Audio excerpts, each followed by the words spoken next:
let's talk about my Fx3, shall we? So this is actually version 2 of the Fx3 or Fx30 accessory back. And we're really close to having this guy done. But let's just talk about how I have my particular Fx3 rigged out. Obviously the body is right here. We're running a Condor Blue dummy battery out of the camera into a V-mount. This is one of the small, kind of generic V-mounts. I will say this Condor Blue cable, it works perfectly on the Fx30, but for some reason it's doing weird stuff on my 3. So I'll have to sort that out, whether it's the cable or the power requirements or what. But we have it running through a V-mount battery on a regular sized plate. This could probably be smaller, we could shrink that down, which is attached to obviously our accessory back, which has the handle connected to our audio Sony handle, which I wanted to have a rig that would actually work really well with the current Sony handle on top. So you could use all the XLR features. There's cheese plate on top, so you can do 1/4-20 mounts there. 1/4-20 mount back on the handle. On this side you can tell. And what this does, it really makes it act more like kind of an older school camcorder. If you're used to those, it's a nice feel. I'll show you when you pick it up. But obviously our screen has a nice home where it can live. You can close it up and have it protected. I got a couple tweaks on this design still I want to fix. Otherwise you can have it be active on our smart side of the camera. Then I'm also obviously running our Ninja V on top, which is also running off the D-tap on the back.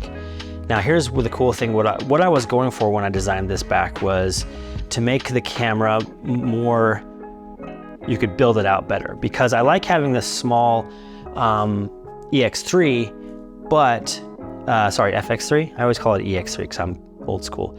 The FX3, but I also, when I get in production, it's nice to have large batteries, monitors, maybe, you know, if you have larger lens mounts, things like that ready to go.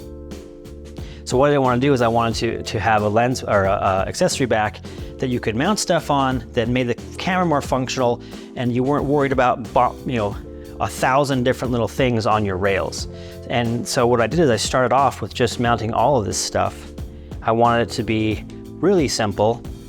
And all of this lives just on a Manfroto plate. And a camera like this size is just perfect. And that's kind of where I've always used my cameras from. We'd always stick it on a Manfroto plate.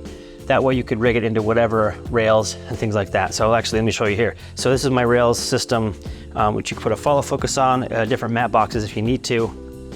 But actually, you don't even need the rails at all. There we go.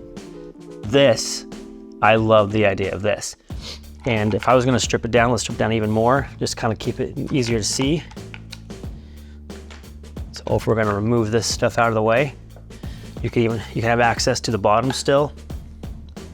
Nothing's in the way. See, I'm holding that just like a camcorder. It reminds me of the old school, the Canon, what is it, the XHA one? And there we go. So you can just stick your regular, and you can put whatever battery mount on the back here. You could put a Sony, whatever those big Sony batteries are called. I can't remember now, I haven't used them in a while. I've just put a V-mount on the back because that's what I have for running all my camera stuff. And there you go. Makes it really easy and simple to operate.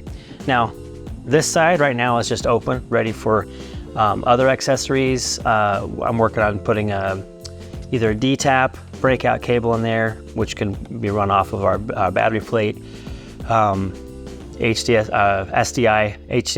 to SDI converter if you want to. If you're if you want to get away from HDMI, I hate HDMI, so anytime I could do SDI, I'm always happier. So you could put a little converter in there real easy with a USB battery, or run the USB off the back here. But the whole thing is solid. The whole point is to get rid of the rails if they don't need them, make the whole thing solid so that it's so simple to use. And you could even, like I said, strip it down to the basics and you still have power all day long. So you have to worry about a whole bunch of rods and stuff. It just makes it longer. But no monitor, even if you don't want to, could operate like it is so.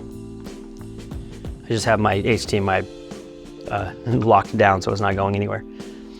But yeah, we're also going to do an addition that continues this handle across if you don't have the Sony handle. So you can have a handle that goes all the way across.